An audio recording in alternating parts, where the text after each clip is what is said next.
Selamat datang di channel Pemuja Malam. Jangan lupa like, share, and subscribe ya. Terima kasih.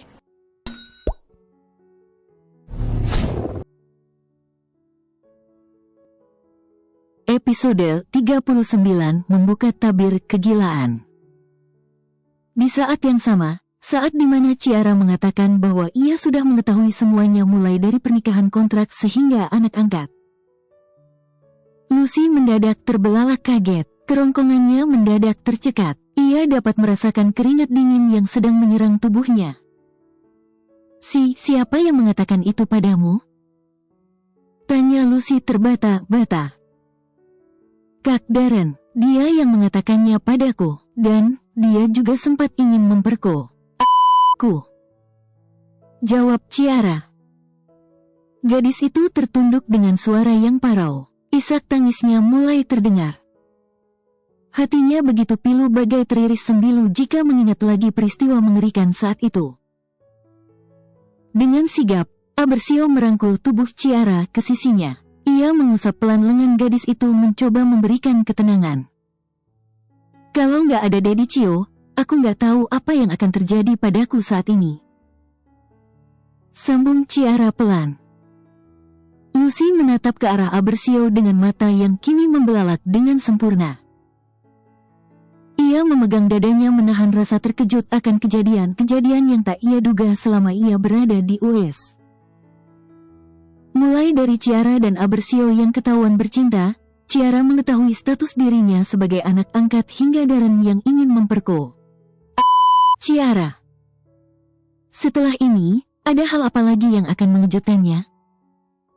Markus kembali. Ucap Abersio memecah ketegangan di malam itu. Kali ini dia datang dan bersekongkol dengan Darren untuk menjebak Ciara. Markus ingin menjual Ciara untuk mendapatkan uang. Sedangkan Darren dan teman-temannya bersekongkol untuk memperko Ciara secara beramai-ramai. Abersio mengatakan hal tersebut sambil mengepalkan tangannya. Ia mendadak emosi jika mengingat lagi peristiwa tersebut. Untungnya Ciara lebih dulu ia dapatkan sebelum pria-pria brengsek tersebut. Malam itu, Abersio menceritakan semuanya pada Lucy tentang apa yang telah terjadi selama ini antara Markus, Darren dan Ciara. Ia menjelaskan sedetail-detailnya pada Lucy. Lucy tak henti-hentinya terkejut mendengarkan penjelasan Abersio. Sekujur tubuhnya bergetar dengan hebat karena menyesal telah meninggalkan Ciara sendiri. Bahkan, anak kandungnya sendiri begitu tega merencanakan pemerkosaan pada Ciara. Sejak malam itu, kondisi mental Darren memburuk. Sekarang dia sedang mendapatkan perawatan di rumah sakit jiwa. Ucap Abersio mengakhiri penjelasannya. Lucy menghela nafas. Ternyata, selama dia di US, ada banyak sekali hal buruk yang menimpa Ciara. Ia merasa bersalah karena telah berburuk sangka kepada Abersio. Tapi, tetap saja ia merasa kesal karena anak perawannya digagahi oleh pria matang yang sudah berusia 30 tahun. Pak. Panggil Lucy sambil menatap ke arah Abersio. Panggil saja namaku. Aku lebih muda darimu dan sebentar lagi aku akan menjadi menantumu. Ucap Abersio lugas. Aku juga ingin segera menikahi Ciara. Jadi, tolong restui hubungan ini. Ciara mendadak malu dengan wajah yang memerah mendengarkan tutur kata Abersio yang begitu gamblang menuturkan niat untuk menikahinya. Padahal, sebelumnya pria itu tak ingin menikah bukan? Katanya dia takut perceraian. Lalu, kenapa sekarang malah dia yang jadi menggebu-gebu ingin segera menikah? Aku akan menjawabnya setelah menceritakan sebuah kisah lampau kepada kalian. Ucap Lucy, matanya melihat ke arah jam di dinding. Waktu sudah menunjukkan pukul 2 dini hari. Istirahatlah dulu, membutuhkan waktu yang cukup panjang untuk menceritakan kehadiran Ciara di antara aku, Markus dan Darren. Seperti membuka peti harta karun yang sudah lama dibiarkan terkubur di tanah. Seperti itulah, kisah lampau yang selama ini ku simpan rapat-rapat.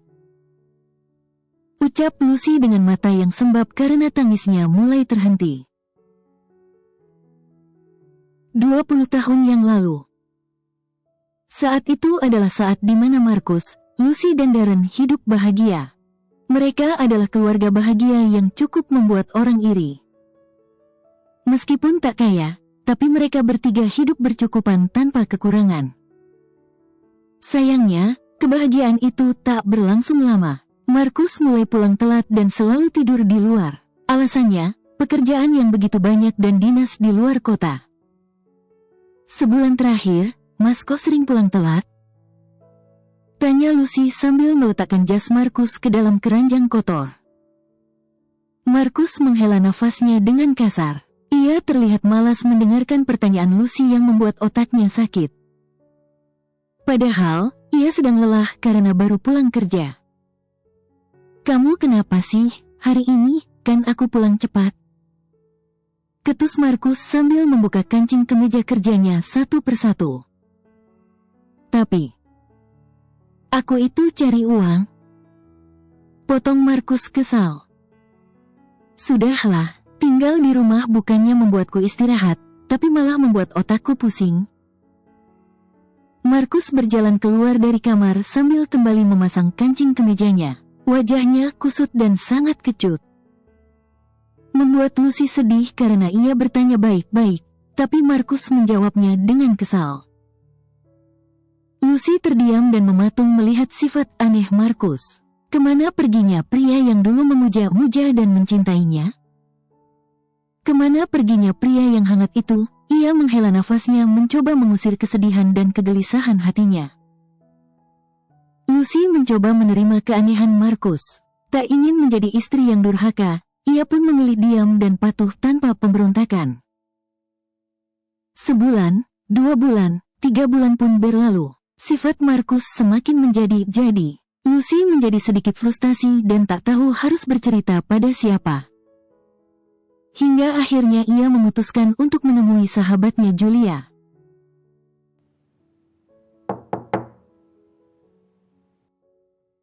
Iya, bentar. Sahut suara dari dalam rumah. Lucy.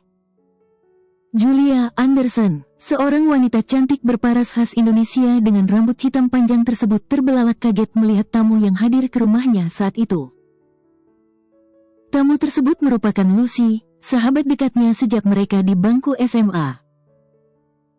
Hanya saja, beberapa bulan terakhir ini mereka jadi jarang bertemu dengan alasan Julia sibuk dengan pekerjaannya. Julia, Kak, kamu hamil? Tanya Lucy yang kaget melihat perut buncit Julia. Sorot mata Lucy menatap fokus ke arah perut buncit tersebut. Kok nggak bilang sih kalau kamu nikah?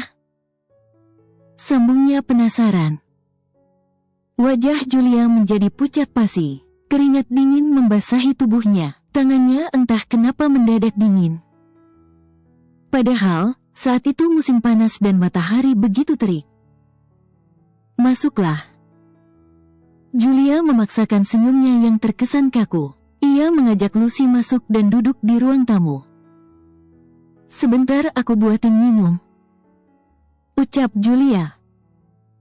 Ih, kamu kayak sama siapa aja? Celetuk Lucy. Lucy menarik tangan Julia dan mengajak sahabatnya itu duduk berdampingan dengannya di sofa. Biasanya juga, kan aku ambil sendiri ke dapur. Mata Lucy tak tahan berkeliling di sekitar rumah. Sesekali kepalanya berputar ke kiri dan ke kanan mencari sosok yang merupakan suami dari sahabatnya itu. Puas matanya berkeliling, Lucy kembali menatap Julia yang ada di sampingnya. Suami kamu mana? Julia menggelengkan kepalanya pelan. Hal tersebut membuat Lucy mengerutkan dahinya dengan kedua alis yang menyatu. Gue belum nikah. Ucap Julia gugup. Lucy mendadak terbelalak kaget mendengarkan ucapan Julia. Sebenarnya apa yang terjadi? Padahal, selama ini ada begitu banyak pria yang mengejarnya. Dia juga terkenal sulit menerima kehadiran pria lain di hidupnya karena rasa percaya yang begitu rapuh pada makhluk yang disebut lelaki. Lalu, sekarang, bagaimana dia bisa hamil? Kamu diperkosa. Tanda tanya tanda seru petik 2. Geram Lucy dengan sorot mata yang tajam menatap ke arah Julia. Lucy berdiri dari duduknya. Ia memegang tangan Julia untuk membawa sahabatnya itu pergi. Ayo kita ke kantor polisi. B. Bukan. A. Aku nggak diperkosa. Petik 2. Bantah Julia terbata-bata. Lucy kembali duduk sambil memposisikan tubuhnya menghadap ke arah Julia. Ia duduk bersila di depan Julia. Menatap sahabatnya itu dengan perasaan iba. Apa yang terjadi sebenarnya? Aku hamil anak dari seorang pria yang sudah beristri. Ucap Julia terbata-bata. Tubuh Lucy tersentak kaget, matanya terbelalak dengan mulut yang setengah terbuka. Tangannya secara refleks menutup mulut yang ternganga itu. Julia. Gumam Lucy lirih. Kok bisa? Biasanya, kan kamu suka milih-milih buat dekat dengan seseorang? Julia terisak secara tiba-tiba. Air matanya berjatuhan tanpa henti. Wajahnya tertunduk sambil meremas jemari yang sejak tadi terasa begitu dingin. Aku nggak tahu, tapi semua itu terjadi begitu cepat. Seminggu setelah aku memutuskannya, aku hamil. Jelas Julia dengan tangis yang semakin membunjah. Apa yang harus aku lakukan, Lucy? Aku nggak mau semakin merusak rumah tangga mereka. Tapi aku juga nggak bisa membunuh anak ini. Kamu mencintai pria itu? Tanya Lucy dengan hati-hati. Julia menatap Lucy dengan perasaan bersalah. Namun ia tak berani mengatakan hal yang sebenarnya. Karena pria yang telah menghamilinya adalah Markus, suami sahabatnya sendiri. Lalu, bagaimana bisa ia mengatakan hal gila itu pada sahabatnya sendiri? Lia. Panggil Lucy membuyarkan lamunan Julia. Julia menghela nafasnya sembari perlahan menghentikan isak tangisnya. Ia menyela air matanya yang membasahi pipi. Aku ingin melupakan pria itu dan membesarkan anak ini sendiri. Ucap Julia penuh keyakinan. Menjadi seorang single parent bukanlah masalah untuknya. Selagi ia bisa memberi makan anaknya tanpa harus mengemis pada siapa-siapa. Ia tak masalah. Lagi pula ia masih kuat bekerja. Tak masalah jika harus kerja serabutan. Yang penting, ia tak ingin lagi merusak kehidupan Lucy yang diam-diam sudah ia khianati itu. Aku akan membantumu membesarkan anak ini. Ucap Lucy sambil tersenyum dan memegang kedua bahu Julia. Tapi, jangan sampai ada yang tahu tentang ini. Mas Markus sekalipun, jangan sampai dia tahu. Ucap Julia memohon. 3 bulan telah berlalu.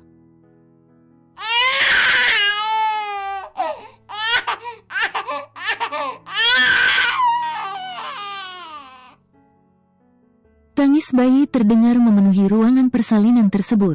Saat itu, Lucy berdiri di depan ruang bersalin sambil menghela nafas lega. Akhirnya. Gumam Lucy. Lucy berjalan mondar-mandir di depan ruang bersalin menunggu dokter segera keluar. Hatinya begitu girang dan senang. Kelahiran anak dari sahabatnya tersebut, rasanya seperti kelahiran anaknya sendiri. Setelah menunggu lama, akhirnya dokter keluar dari ruang persalinan. Lucy melihat Julia yang sedang berbaring di atas ranjang rumah sakit sambil memeluk seorang bayi. Ranjang yang Julia tempati sedang didorong oleh beberapa orang perawat. Julia dibawa ke sebuah ruang rawat inap untuk beristirahat. Setelah perawat memastikan semuanya aman, perawat tersebut pergi meninggalkan ruangan. Ciara. Ucap Julia saat melihat Lucy menatap bayinya. Mata Lucy begitu berbinar-binar menatap bayi yang ada di pelukan Julia. Bayi yang masih merah itu sedang terlelap. Jadi, nama bayi ini Ciara? Gumam Lucy sambil tersenyum. Tangannya menyentuh lembut pipi Ciara dengan penuh kehangatan. Julia tersenyum. Meskipun saat itu Julia sedang diselimuti kebahagiaan, tapi wajahnya begitu pucat dan lemah. Bibirnya kering dan terkelupas. Keringat membasahi dahinya. Lucy. Panggil Julia dengan suara yang lemah. Ia memegang lengan Lucy yang saat itu sedang menyentuh Ciara. Tangan kamu kenapa dingin banget? Lucy menatap Julia khawatir. Aku akan segera memanggil suster. Belum sempat Lucy berbalik memutar badan, Julia menahan tangan Lucy agar tak pergi meninggalkannya. Maaf Lucy. Lirih Julia dengan mata yang berkaca-kaca. Perlahan air mata menggenang memenuhi matanya. Maaf kenapa, kamu itu sahabatku, jadi sudah seharusnya aku berada di sisimu saat susah dan senang. Ucap Lucy tak tenang. Ia ingin segera memanggil perawat karena keadaan Julia saat itu benar-benar mengkhawatirkan. Anak ini. Julia terisak. Anak ini darah daging Markus, Hicks. Bak disambar petir di siang bolong, seketika tubuh Lucy mendadak bergetar dengan hebat. Sekujur tubuh Lucy mendadak keringat dingin. Rasanya seluruh darahnya membeku saat mendengarkan ucapan Julia, sahabatnya itu. Benar, seperti yang kamu pikirkan, pria yang sudah beristri itu adalah Markus. Jelas Julia dengan suara yang serak. Saat SMA, diam-diam aku mengidolakannya. Tapi, saat mendengarkan Markus mendekatimu, aku memutuskan untuk melupakannya. Tapi, ternyata aku salah. Saat kalian sudah menikah, saat aku selalu datang ke rumahmu untuk bercerita dan bermain dengan Darren. Entah bagaimana bisa, aku dan Markus menjadi semakin dekat. Lalu, suatu hari, aku sedang menenangkan diri di sebuah klub malam. Aku bertemu dengan Markus dan kami melakukan hal terlarang. Sejak saat itu aku dan Markus sering bertemu dan terus bergelut dalam kegilaan yang terlarang. Suatu malam, Markus berkeluh kesah tentangmu karena ia merasa bosan. Saat itu juga aku memutuskan untuk mengakhiri semua kegilaan itu. Tapi ternyata aku hamil. Aku. Julia tak mampu melanjutkan lagi ucapannya. Ia terisak dengan penuh penyesalan. Ia begitu malu atas dosa yang ia buat. Terlebih ia begitu merasa bersalah karena telah mengkhianati sahabatnya sendiri. Saat itu, tanpa terasa air mata sudah jatuh berceceran membasahi pipi Lucy. Ia bingung harus memberikan respon apa. Tapi, yang jelas hatinya begitu sakit bagai teriris sembilu. Ciara yang artinya suci. Ucap Julia. Dia terlahir karena dosa dari kedua orang tuanya. Tapi dia tetaplah bayi yang tak bersalah dan tak tahu apa-apa. Tolong jaga bayiku ini kalau sesuatu terjadi padaku. Lucy mengeram dengan tangan yang ia kepalkan dengan kuat. Ia menatap kesal dan penuh kekecewaan pada Julia. Kamu menitipkan bayi ini padaku? Tanya Lucy dengan suara yang penuh penekanan. Setelah apa yang kamu perbuat dengan suamiku? Maafkan aku, Lucy, aku. Lagi Julia terisak. Kerongkongannya tercekat, dadanya terasa begitu sesak. Benar, saat itu ia terlalu egois karena menitipkan bayi hasil perselingkuhannya dengan suami sahabatnya sendiri. Tapi, ia juga tak tahu apakah ia bisa bertahan dari rasa sakit akibat pendarahan setelah bersalin tersebut. Kau harus menjaga bayimu itu sendiri, aku tak ingin menjaga anak dari selingkuhan suamiku. Kecam Lucy sambil bergegas keluar dari ruangan tersebut. Lucy begitu kesal dan marah. Emosinya meluap-luap tanpa bisa dijelaskan. Tenanglah, aku tak akan membiarkanmu mati cepat. Aku akan segera memanggil dokter. Bersambung.